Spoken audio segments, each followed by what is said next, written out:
Muito bem, nós estamos aqui para mais um programa nesse canal do YouTube, onde nós estamos gravando um comentário bíblico para você dos 27 livros do Novo Testamento. Estamos indo livro por livro, capítulo por capítulo, verso por verso. O Novo Testamento possui 27 livros. Nós estamos no 8º livro, na sequência em que foram postos os livros, e esse daqui é a segunda carta de Paulo aos Coríntios. Estamos comentando agora no capítulo 4. A segunda carta de Paulo aos Coríntios, Paulo defende o seu ministério. Ele vai falar muito do ministério, do seu ministério, como ele é apóstolo. Ele foi acusado por alguns, e uma minoria creu, acerca da sua autoridade apostólica, e Paulo está defendendo. Para aqueles que querem conhecer o ministério de Paulo, é a carta mais terna, é a carta mais pessoal de Paulo no Novo Testamento, 2 Coríntios. Vamos lá, capítulo 4, Paulo fala que o único assunto do seu ministério é Jesus.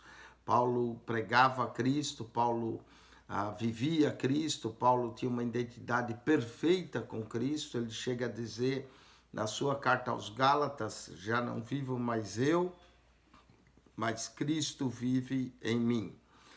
Agora Paulo vai falar desse ministério. Capítulo 4, verso 1 de 2 Coríntios diz assim: pelo que tendo esse ministério, segundo a misericórdia que nos foi feita. Note que misericórdia, que o ministério é resultado da misericórdia de Deus, não é? Pelo que tendo esse ministério, segundo a misericórdia que nos foi feita. Deus nos perdoa, Deus nos traz pela sua graça para uma comunhão com Ele, e aí em gratidão nós começamos a trabalhar para Deus. Então, ela é resultado da misericórdia de Deus na nossa vida. Pelo que tendo esse ministério, segundo a misericórdia que nos foi feita, não desfalecemos, não é?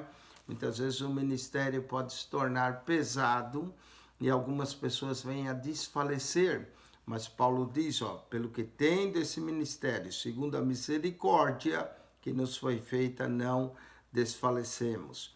Antes, rejeitamos as coisas que por vergonha se ocultam, não andando com astúcia, nem falsificando a palavra de Deus. Olha só, coisa incrível é que Paulo está mencionando falsificando. Em sua época, ele vai falar de alguns falsificadores da palavra de Deus. Então nós vamos rejeitar as coisas ocultas, as coisas que por vergonha se ocultam. Também não andar com astúcia. Ministério não é lugar de astúcia ou de malícia. Temos que andar em sinceridade para com Deus e não falsificando a palavra de Deus. Assim, nos recomendamos a consciência de todo homem.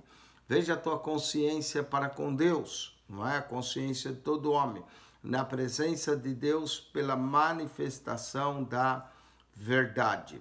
Então, o que nós vemos nesse verso 2 é que nós temos que rejeitar as coisas ocultas, as coisas vergonhosas, ter uma consciência limpa diante de Deus e diante dos homens. Olha só, antes rejeitando as coisas que por vergonha se ocultam, não andando com astúcia, nem falsificando a palavra de Deus. Assim nos recomendamos a consciência de todo homem na presença de Deus pela manifestação da verdade. Consciência, verdade, coisas vergonhosas são palavras-chave nesse verso 2, nem falsificando a palavra de Deus. Mas se ainda o nosso evangelho está encoberto, Paulo tinha falado do véu no capítulo 3, não é? Sobre o rosto de Moisés, e que o véu ainda permanecia até hoje sobre o coração deles quando é lido Moisés. Agora ele está falando, continuando aquela ideia do véu, não é? Quando Moisés foi ao Monte Sinai, seu rosto brilhava, ele desceu com o véu. Aí ele diz que a lei também estava posto um véu sobre o coração do povo judeu, mas ele diz agora, mas se ainda o nosso evangelho está encoberto, por que muitas pessoas não entendem o evangelho, por que muitas pessoas não se convertem, mas se ainda o nosso evangelho está encoberto, é para os que se perdem que está encoberto. Que coisa terrível, né? Aqueles que estão se perdendo, o evangelho para eles permanece encoberto, nos quais o Deus desse século, quem que é o Deus desse século que Paulo diz? É Satanás. Você vai notar aqui no verso capítulo 2 Coríntios 4:4, Deus está com a letra minúscula, não é? Um Deus falso, um Deus que se proclama, que é Satanás, o Deus desse século, cegou o entendimento dos incrédulos. Né? O que Satanás mais gosta de fazer é cegar o entendimento das pessoas incrédulas, para que não vejam nem resplandeçam a luz do evangelho da glória de Cristo, que é a imagem de Deus. Coisa terrível quando Satanás cega o entendimento das pessoas para que não resplandeça a luz do evangelho. Não é? Paulo está falando a razão porque muita gente não se converte. O Deus desse século cegou-lhes os entendimentos dos incrédulos para que não lhes resplandeça a luz. O evangelho traz luz, o evangelho traz a glória de Deus, mas aqui não lhe resplandeça a luz do evangelho da glória de Cristo, que é a imagem de Deus. Cristo é a verdadeira expressa imagem de Deus, porque não nos pregamos a nós mesmos. O pregador, quando prega, ele prega a Cristo. Ele não deve ficar pregando ele. Muitos pregadores às vezes cometem esse grande erro de quando vão pregar, ficam falando mais deles do que do próprio Jesus. Veja bem, a gente pode contar um testemunho pessoal durante a pregação, uma experiência que nós tivemos com Deus, mas o objetivo do pregador e da pregação não é falar dele, mas é falar de Jesus. Nós não estamos pregando a nós mesmos, Paulo disse. Isso fazia os falsos apóstolos, pregavam a si mesmo, se exaltavam a si mesmo. Nosso objetivo não é pregar nós, mas pregar a Cristo. Podemos até mencionar uma experiência pessoal, mas a experiência deve glorificar o Senhor Jesus. 2 Coríntios 4:5, Paulo explica, porque não pregamos a nós mesmos, mas a Cristo Jesus, o nosso Senhor. O tema do pregador é Cristo. O tema do pregador não é Abraão, ainda que Abraão foi um grande pai da fé. O tema do pregador não é Elias, ainda que Elias orou e por 3 anos e meio não choveu sobre a terra e orou outra vez. Nós podemos usar Abraão, Elias, Moisés como exemplos, como Paulo está usando aqui. Mas o nosso tema é Jesus Cristo. Esse Cristo que morreu por nós, Cristo crucificado pelos nossos pecados, esse é o tema de toda a pregação, glorificar a Jesus, porque não pregamos a nós mesmos, mas a Cristo Jesus, o nosso Senhor. E nós mesmos somos vossos servos por amor de Jesus. Olha a outra razão do ministério. O ministério vem pela misericórdia de Deus. O ministério vem por amor a Jesus. Amém? Deus é misericordioso em nos conceder na sua obra que nós trabalhemos para Ele como resultado da sua misericórdia. Muito bem, mas o propósito não é pregar nós, o propósito é pregar Jesus, como Paulo diz.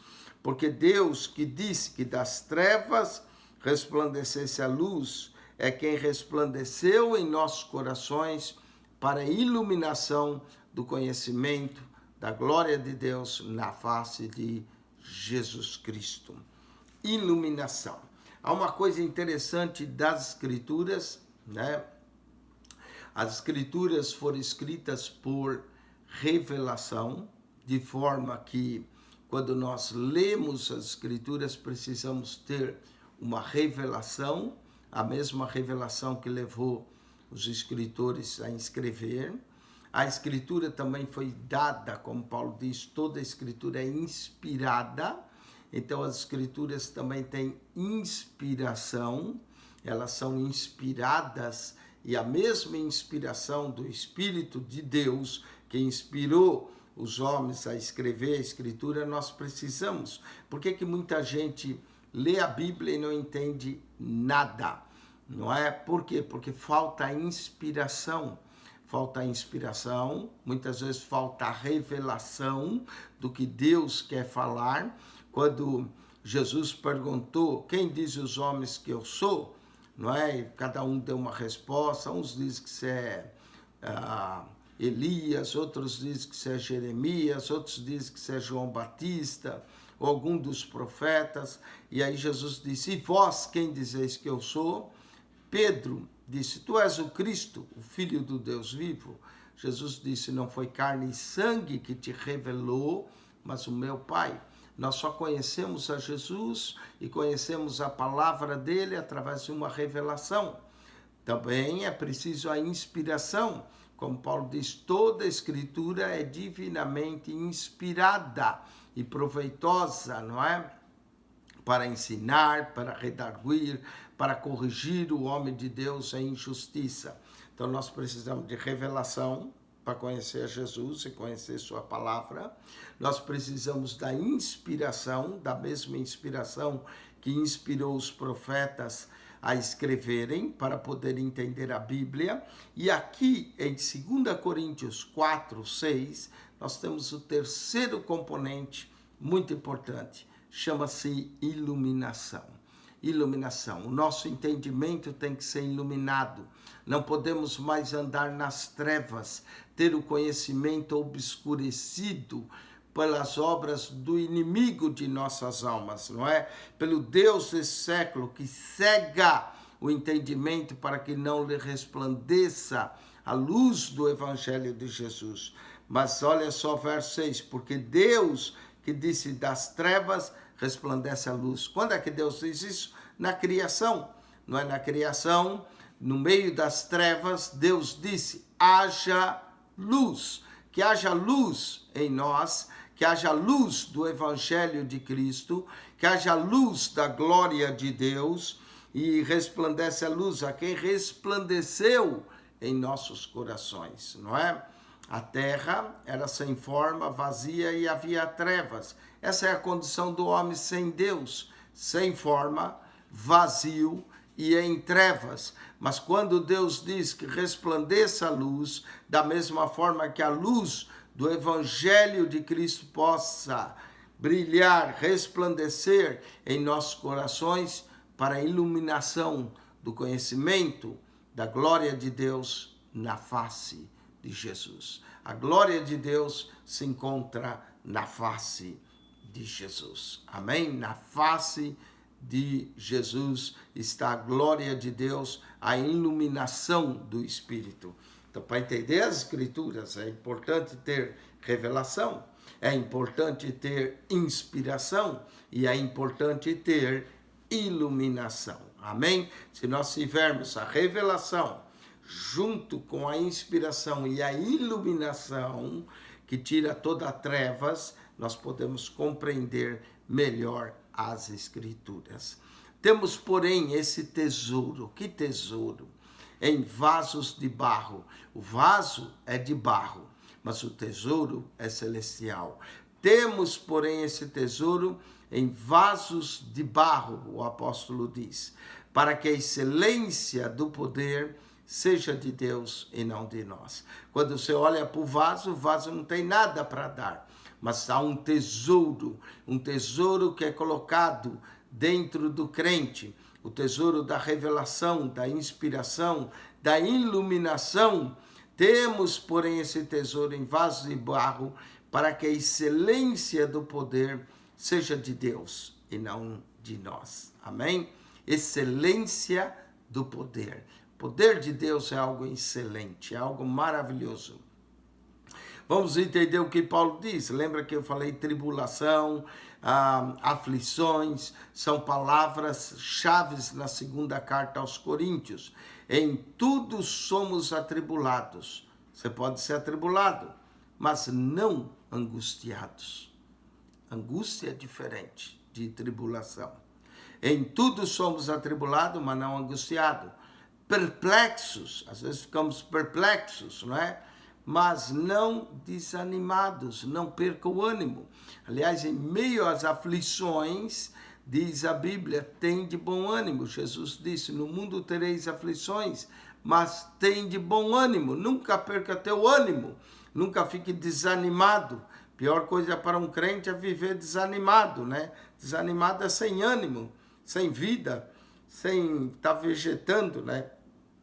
Em tudo somos atribulados, mas não angustiados, perplexos, mas não desanimados, perseguidos, podemos ser, mas não desamparados. O Senhor nunca nos deixa, nunca nos desampara, está sempre conosco, mesmo em meio às perseguições e tribulações da vida. Não é? Mesmo que nós passemos pelo vale da sombra da morte, não temerei mal algum, porque tu estás comigo. Perseguidos, mas não desamparados. Abatidos, mas não destruídos. Podemos ter abatidos, podemos ter um dia ruim, mas não estamos destruídos. Às vezes, depois de um dia ruim, vem um dia maravilhoso, melhor talvez da sua vida, não é? Então, perseguidos, abatidos, não é? Mas não destruídos, trazendo sempre por toda parte a mortificação do Senhor Jesus Cristo em nosso corpo. Interessante a mortificação. A mortificação em nosso corpo quer dizer, não é que o nosso corpo está morto, mas ele deve estar morto para os desejos desse mundo, para o pecado. A mortificação do Senhor Jesus no nosso corpo, para que a vida de Jesus também manifeste em nossos corpos. Ou seja, nós morremos para o mundo, morremos para o pecado, mas vivemos para Deus. A vida de Cristo precisa se manifestar em nós. E essa vida ocorre através da mortificação do corpo, mortificação dos nossos desejos carnais. É assim que vai ocorrer a vida de Cristo em nós. Verso 11, assim nós que vivemos, estamos sempre entregues à morte, por amor de Jesus. Por amor de Jesus, estamos prontos a morrer. Por amor de Jesus, estamos prontos a sacrificar nossa vida, para que a vida de Jesus se manifeste também em nossa carne mortal. Em nossa carne mortal, é nessa carne que morre a cada dia, nós devemos mostrar a vida de Cristo, Cristo em nós. Verso 12, de maneira em que nós opera a morte, mas em vós a vida. Não é? O apóstolo está se usando como exemplo que a cada dia ele é mortificado para que os crentes vivam mais em Cristo. De maneira que nós opera a morte, mas em vós a vida. E temos, portanto, nós o mesmo espírito de fé, como está escrito. Cri, por isso falei. Eu já disse, toda vez que você lê como está escrito, é importante ver aonde está escrito, não é? Então, Paulo sempre aqui apontando como está escrito, ele mesmo está mencionando algumas coisas que estavam escritas no Antigo Testamento. Cri, por isso falei. Nós cremos, também por isso também falamos. Nós cremos no Senhor Jesus, por isso falamos, amém? Note que o crer vem antes do falar. Não adianta eu falar uma coisa que eu não creio. É importante que eu creia primeiro, para depois proclamar aquilo, não é? Isso é um problema de alguns pregadores, eles pregam o que eles não creem. Não é possível uma coisa dessa. Nós temos que crer primeiro, para depois falar. Temos, portanto, o mesmo espírito de fé, como está escrito, cri, por isso falei. Nós cremos, também por isso também falamos, sabendo que o que ressuscitou o Senhor Jesus nos ressuscitará também por Jesus e nos apresentará convosco. Paulo mostra que a ressurreição de Cristo é a causa da nossa fé. E nós cremos na doutrina da ressurreição porque Jesus ressuscitou. Então, mesmo que ressuscitou o Senhor Jesus, nos ressuscitará. Também, por Jesus, nos apresentará convosco. Amém?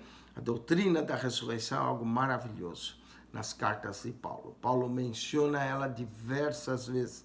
1 Coríntios, capítulo 15, assista o programa que eu gravei em 1 Coríntios 15, que fala um capítulo inteiro da ressurreição.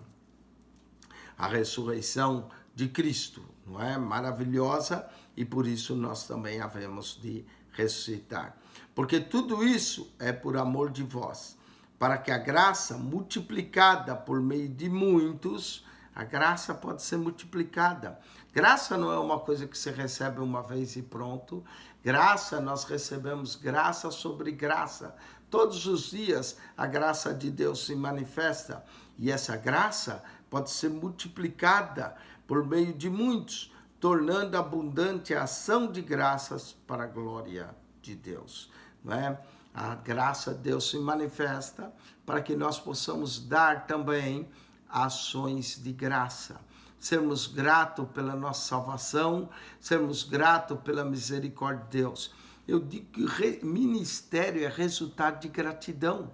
Quem é grato a Deus quer fazer algo, que se apresenta a si mesmo para Deus, para ser usado por Deus, como resultado da gratidão, da graça que ele alcançou. E aí essa graça ela é multiplicada e ela torna abundante em ações de graças. Por isso que o crente deve viver em ações de graça. Paulo escreve aos Tessalonicenses, em 1 Tessalonicenses 5,18, ele diz: em tudo dai graças, porque essa é a vontade de Deus. Nós somos chamados para andar murmurando, reclamando da vida, não é? Tem gente que só anda murmurando, reclamando, em vez de agradecer a Deus, agradecer por mais um dia, agradecer pela vida, só murmura.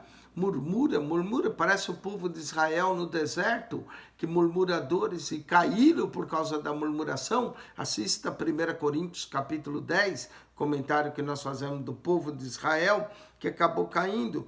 Torne abundante em ações de graça, para a glória de Deus. Ações de graça glorifica a Deus. Murmuração glorifica o diabo. Pare de murmurar. Dê ações de graça, torne tudo em ações de graça, para a glória de Deus. Paulo estava sendo atribulado, Paulo estava sendo perseguido, Paulo estava sendo abatido, mas ele diz que em tudo dava graça a Deus. Se ele podia, em meio a tribulações, em meio às perseguições, em meio a abatimento, dar ações de graças, por que nós não podemos? Nós temos que morrer para esse mundo, não é? É isso que Paulo está tratando. E tornem abundante ações de graça para a glória de Deus. Muito bem, verso 16. Por isso, não desfalecemos. É por essa razão que não desfalecemos. Mas ainda que o nosso homem exterior se corrompa, o interior, contudo, se renova de dia em dia. Que paradoxo incrível Paulo trata aqui. Ainda que esse homem exterior está se deteriorando, está se gastando, está se, como vou usar o exemplo de Paulo, está se corrompendo esse homem exterior, não é? Está ficando velho, está se desgastando. Há um homem interior em nós. Esse homem interior é Cristo em nós. Contudo, esse homem interior se renova de dia em dia. Cada dia uma nova experiência com Deus. Cada dia nós podemos provar de uma renovação em Cristo. Quer dizer, vamos ficando velho exteriormente, vamos nos corrompendo exteriormente, mas interiormente vamos nos renovando de dia em dia. Que verso maravilhoso, 2 Coríntios 4,16. Ainda que o nosso homem exterior se corrompa, o interior, contudo, se renova de dia em dia. Homem exterior, corrompendo a cada dia. Homem interior, renovando-se a cada dia, de dia em dia. Porque a nossa leve e momentânea tribulação é leve. essa tribulação que nós passamos, vai passar. Nossa leve e momentânea tribulação produz para nós um peso eterno de glória muito excelente. Algumas coisas que são excelência, não é? Paulo menciona a excelência do ministério. O ministério é algo excelente. A glória de Deus também é algo excelente, não é? Aí, poder de Deus é algo excelente. Olha quem Paulo menciona em 2 Coríntios 4, 7. A excelência do poder, não é? Agora aqui ele está falando a excelência da glória. Então, o poder de Deus é algo excelente. A glória de Deus é algo excelente. O amor é algo excelente.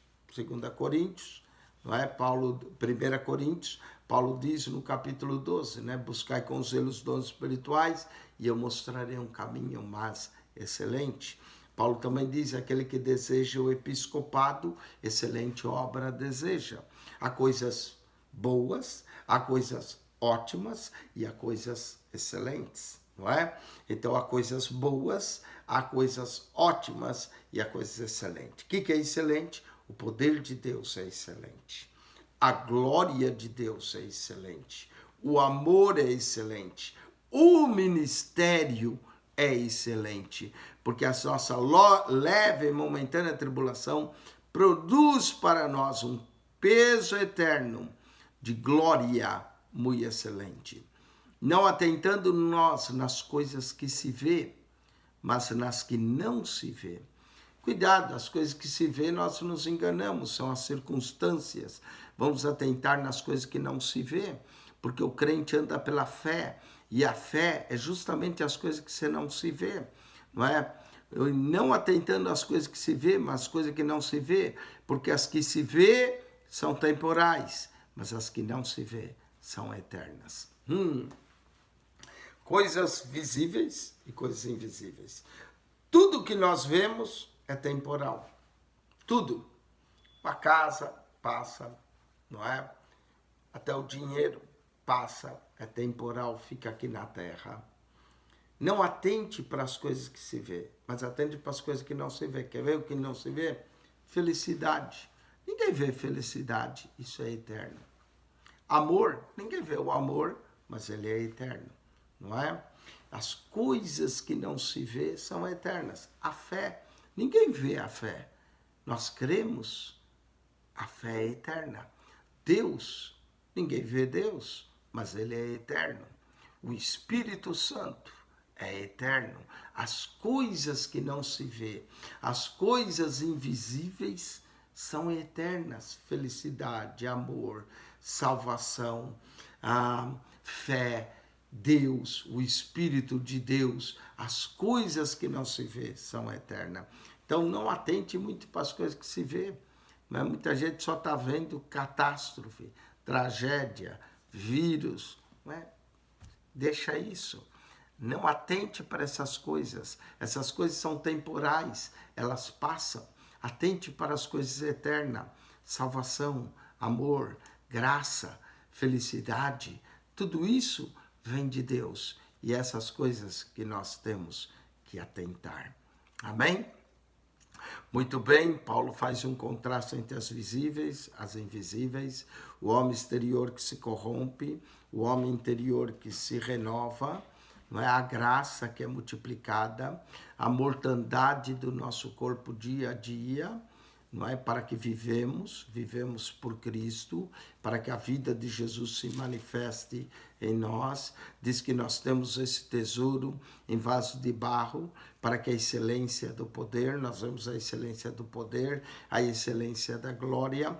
Paulo também diz que muita gente não entende, não é? Não resplandece a luz do Evangelho de Cristo, porque o Deus desse século cegou o entendimento, não é?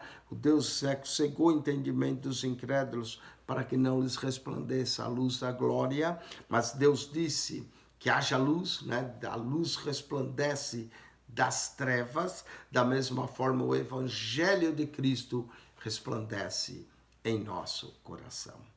Que Deus te abençoe. Espero que esse capítulo tenha sido de bênção, que que você possa meditar em 2 Coríntios capítulo 4.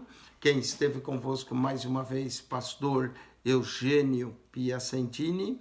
Divulgue o nosso canal, anuncie aos seus amigos, tem sido de bênção para você, e que a graça de nosso Senhor Jesus, o amor de Deus, nosso Pai, e a doce e rica consolação do Espírito Santo e comunhão esteja contigo. Amém e amém.